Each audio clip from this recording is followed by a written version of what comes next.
vamos a tener un bello privilegio que solo sucede con el Evangelio de Marcos.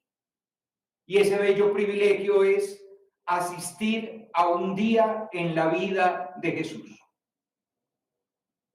Los evangelios nunca narran un día pormenorizadamente. Es más, en los evangelios hay poquísimas referencias a la hora del día. Como máximo, en ocasiones nos dicen si es de madrugada o si es entrada la noche. Pero en verdad algo tan específico como las horas del día aparece solo raramente. Aparece, por ejemplo, en el capítulo 1 de Juan, cuando se nos habla que el primer encuentro de Jesús con sus dos primeros discípulos sucede a las 4 de la tarde. Aparece en el encuentro de Jesús con la samaritana, que nos dicen que es a mediodía, y evidentemente aparece en el relato de la pasión, cuando todo se entenebrece a mediodía y Jesús muere a las 3 de la tarde.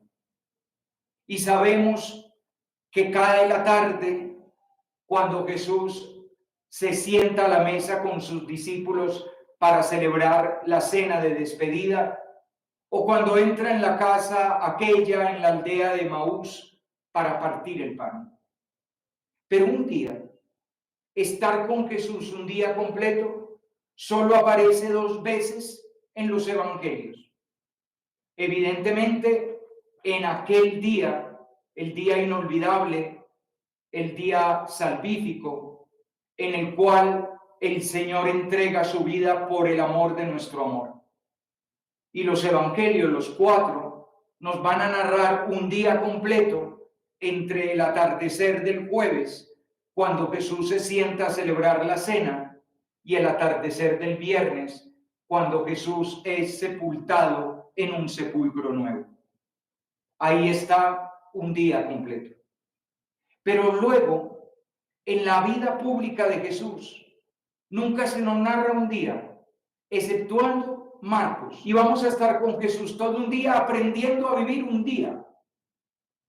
Por eso yo les diría que más allá de lo que nos digan los textos que hoy hemos proclamado y que dentro de 8 días proclamaremos, más allá de eso nos planteemos vivir un día como lo vive Jesús. Vivir el dinamismo de un día como lo vive Jesús. Es cierto, la vida está hecha de muchísimos días. La vida está hecha de años. La solemos contar así, la solemos contar en años. Y la solemos contar en años de nuestra existencia, 15 años, 20, 30, 50, 60, 80 años. Y nos alegramos por los años cumplidos.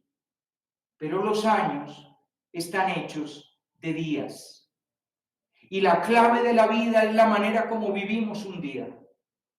Tanto es así que nosotros solemos decir que tenemos buenos días y tenemos malos días.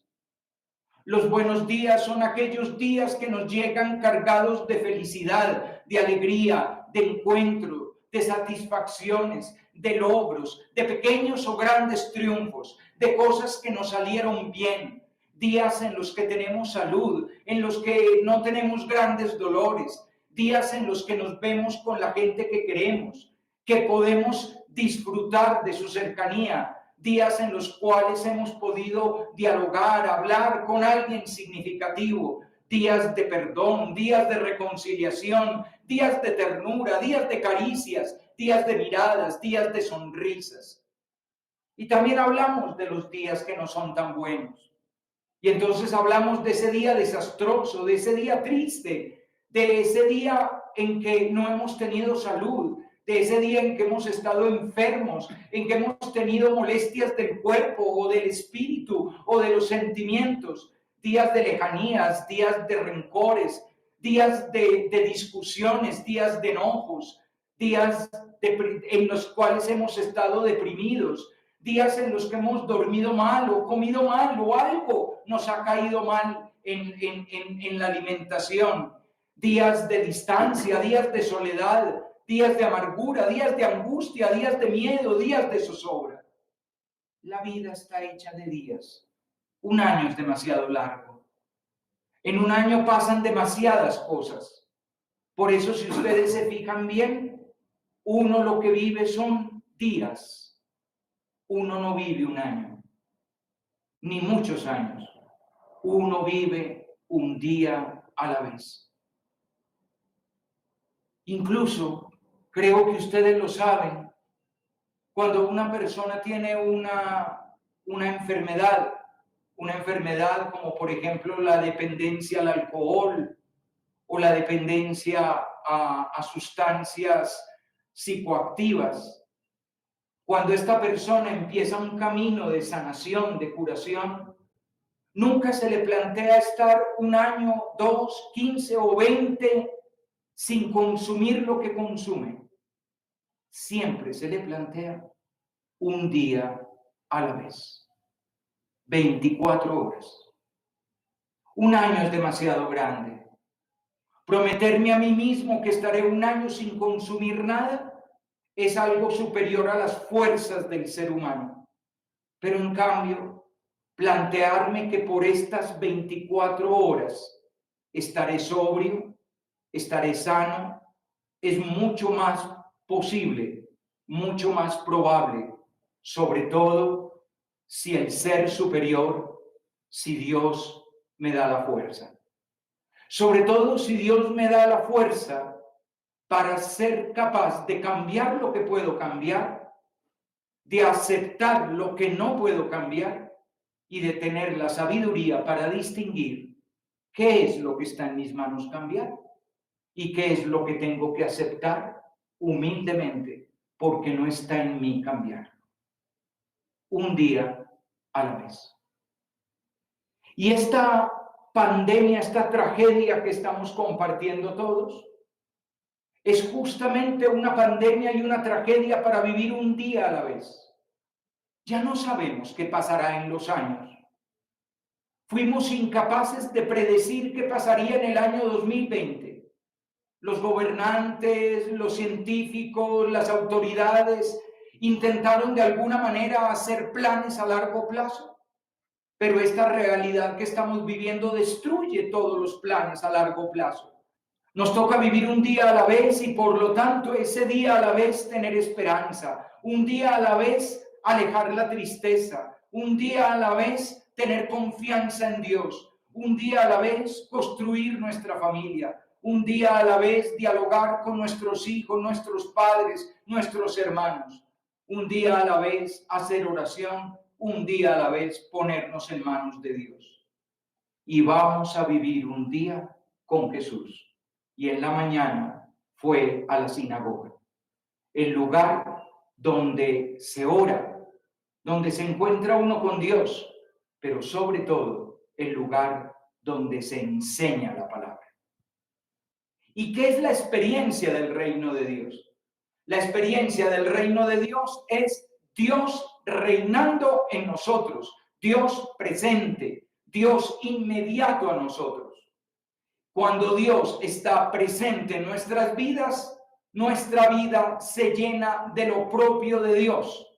Y lo propio de Dios es la vida, la liberación, el amor, la alegría, la plenitud. En fin, ustedes pongan todo lo que cabe a Dios. Y eso que cabe a Dios, eso que es Dios, eso que es propio de su presencia, de la intimidad con Él, es lo que está cerca, lo que está inmediato a nosotros. ¿Y por qué está cerca? ¿Por qué está inmediato a nosotros? Porque está en Jesús. Y Jesús lleva puesto el reino de Dios. Y esa buena noticia del amor del Padre, de la misericordia del Padre, está ahí, en medio de nosotros. Su sola presencia, su sola palabra nos hace sentir que Dios está con nosotros, que Dios no está lejos, que Dios no está ausente, que Dios no está distante, sino que Dios está inmediato, cercano. Dios es un abrazo viviente a nuestra humanidad. Y por eso es que hay asombro. ¿Hay asombro a qué? a la enseñanza con autoridad, a diferencia de la enseñanza de los escribas. Los escribas conocen la ley del Señor, pero no la hacen presente, no se siente su presencia.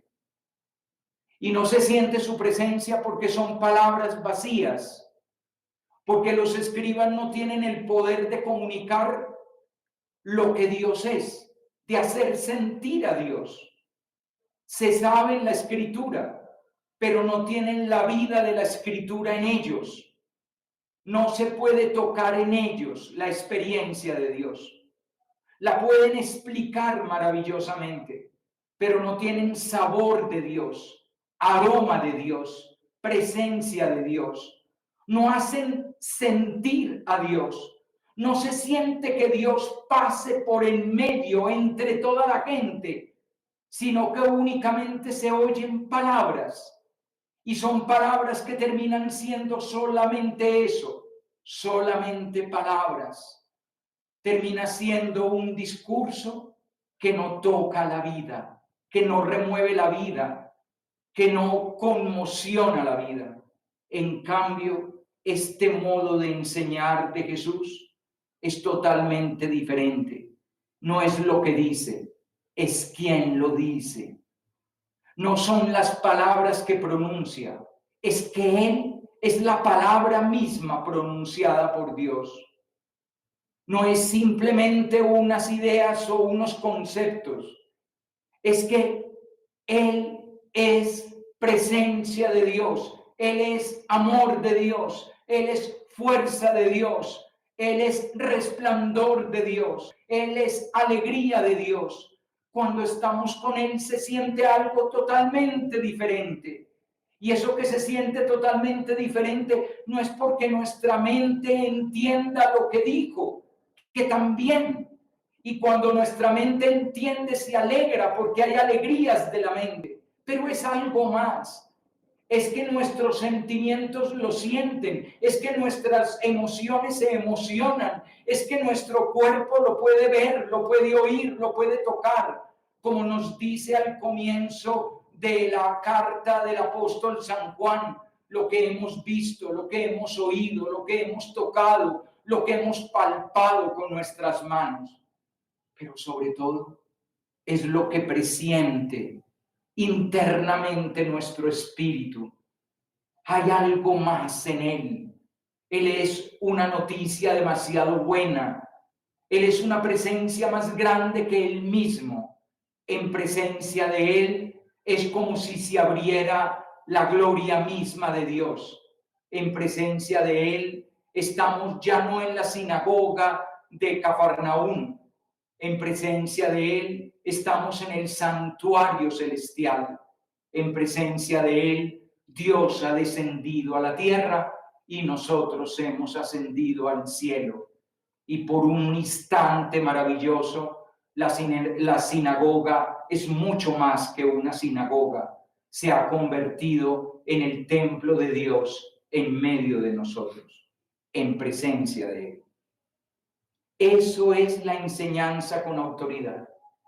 Nos lo dicen al principio y nos lo dicen al final, para señalarnos en el centro en qué consiste esa enseñanza con autoridad. ¿Recuerdan ustedes que en el relato del bautismo de Jesús en el Evangelio de Marcos, Juan Bautista hablaba que detrás de mí viene uno que es más fuerte? Más fuerte. No olviden nunca esa expresión en el Evangelio de Marcos. Más fuerte. ¿Y por qué es más fuerte? Porque tiene la plenitud del Espíritu de Dios. La plenitud del Espíritu de Dios es la fuerza de Dios, el poder de Dios, la grandeza de Dios, la majestad de Dios, la pureza de Dios, el resplandor de lo divino. Y todo eso habita con absoluta plenitud en Jesús. Jesús es el tabernáculo del Espíritu Santo, donde el Espíritu Santo habita en absoluta plenitud. Y por eso es el más fuerte. Yo los bautizo con agua, decía Juan Bautista, pero detrás de mí viene uno que es más fuerte, viene uno que puede más, porque tiene más poder, y él los bautizará con Espíritu Santo. Yo les echo agua, los baño con agua, un agua que significa conversión, pero él los bañará con Espíritu Santo, porque eso ya no será un signo de conversión, sino que ese Espíritu Santo derramado en ustedes realizará la conversión. Porque el único que puede cambiar vidas humanas es Dios. El ser humano se pasa la vida queriendo cambiarse, y con tal de cambiarse hace lo que sea. Para cambiarse, para arreglarse, para mejorarse, se hace propósitos y usa su fuerza de voluntad, intenta cambiar su manera, qué sé yo, de alimentarse, va al psicólogo, va al psiquiatra, toma pastillas, todo en un intento por arreglarse. Y algo logra, claro que sí, algo logra. Pero el único que puede transformar realmente la vida del ser humano es Dios, el Espíritu de Dios. Y ese Espíritu de Dios es con el que Jesús viene a bautizarnos, para llenarnos de un espíritu que nos da nueva vida, que nos hace hombres nuevos, como dice San Pablo, que nos hace nacer de nuevo, como le dice Jesús a Nicodemo en el Evangelio de Juan. Es el más fuerte, el que tiene más poder, porque trae el Espíritu Santo. Y ahora nos preguntamos, ¿más fuerte que qué? ¿Más fuerte que quién? Es más fuerte que el fuerte. Y el fuerte es el malvado, el maligno, el pecado. Eso es lo que está en el centro del relato de hoy. Fíjense la paradoja, que es una paradoja muy impresionante. La paradoja es que estamos en el lugar sagrado, la sinagoga, el lugar sagrado de la religión judía. Y en ese lugar sagrado de la religión judía hay un hombre con un espíritu inmundo.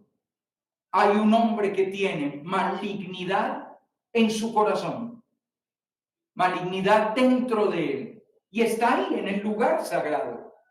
Y la predicación de los escribas y fariseos no ha logrado sacar ese espíritu inmundo, porque el hombre se ha venido a bien, no ha tenido problemas con la predicación de los escribas y fariseos, porque esa predicación de escribas y fariseos no tiene fuerza de Dios, no tiene poder de Dios.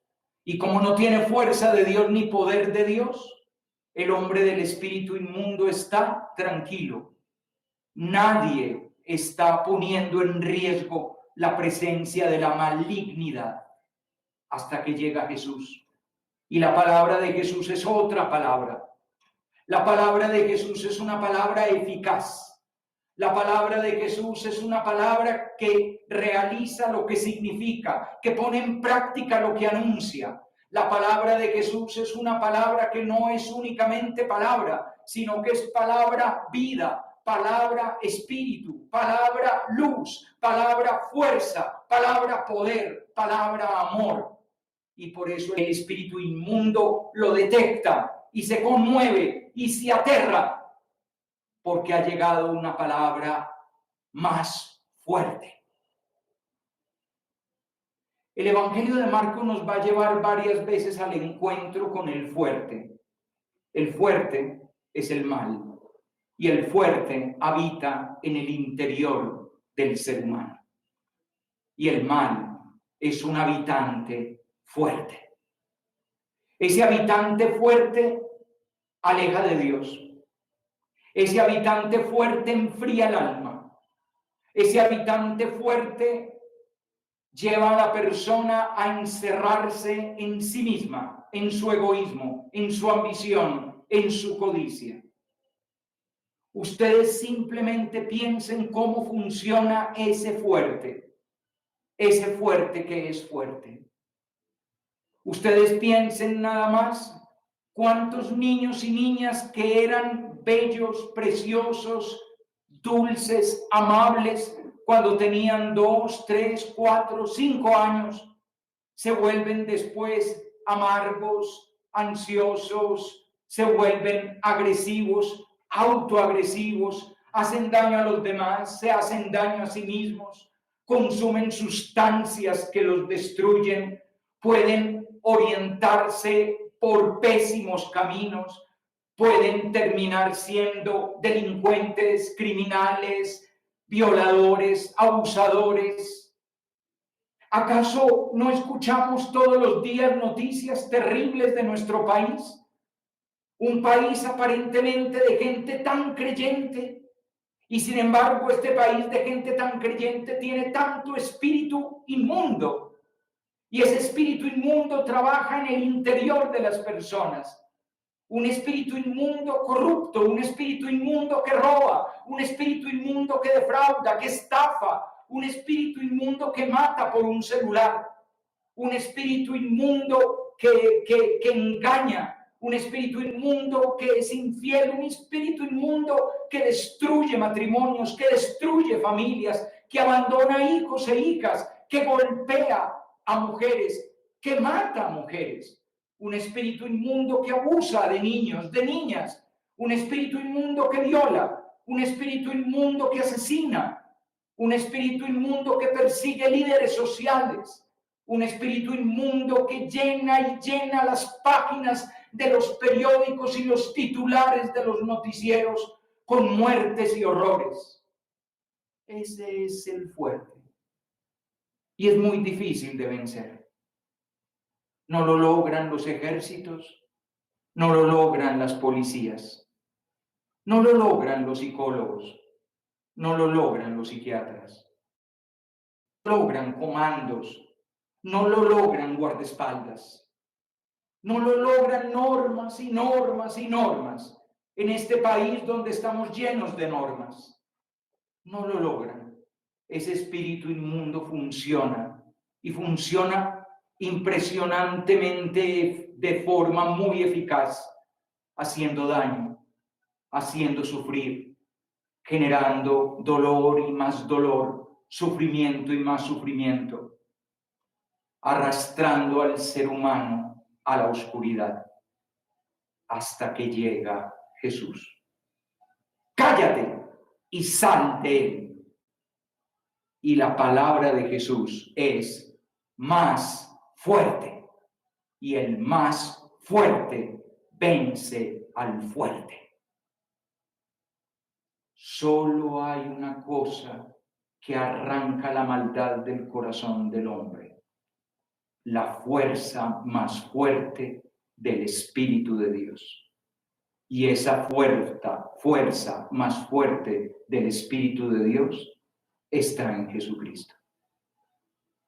Y solo cuando dejamos actuar a Jesucristo se vence al fuerte, porque lo vence el más fuerte. Pero si ustedes se fijan bien, hoy vivimos en una sociedad que nos está convenciendo, y sobre todo convence a nuestros niños y adolescentes, de que no necesitan para nada a Dios, de que ellos pueden solos. ¿Y pueden? ¿De verdad están pudiendo? ¿Pueden? No, ustedes saben que no pueden. Nuestros niños y jóvenes están siendo vencidos todos los días por el fuerte. Y para colmo, se alejan del más fuerte, porque se convencieron de que no lo necesitan. Y no solo se convencieron por ellos mismos, lo hicimos nosotros, porque les fabricamos una sociedad en la que les dijimos: oye, corazón, mientras tengas comodidades, mientras tengas bienestar, mientras tengas ropa de marca, mientras tengas aparatos, dispositivos, conexión a internet, no necesitarás nada. Y resulta que le hemos dejado el camino asfaltado al fuerte. Y el fuerte se está comiendo la humanidad de los seres humanos.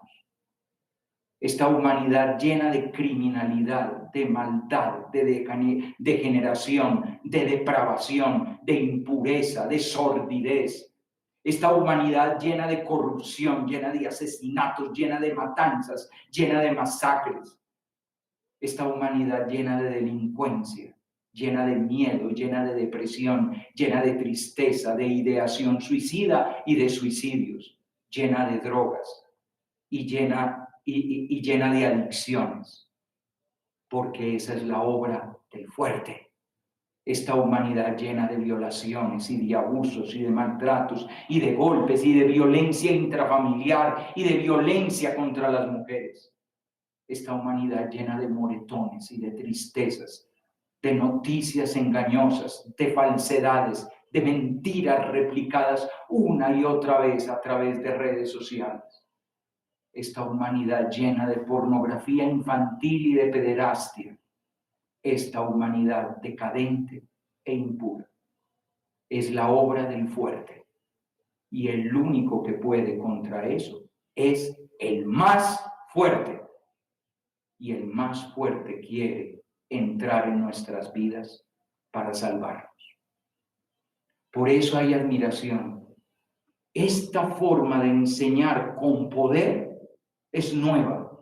Esta forma de enseñar con poder es única, y el poder es que Él es el único que es capaz de vencer al fuerte, porque Él es el más fuerte. Un día a la vez. Dejémoslo entrar un día a la vez en nuestras vidas, a Él, el único que es más fuerte.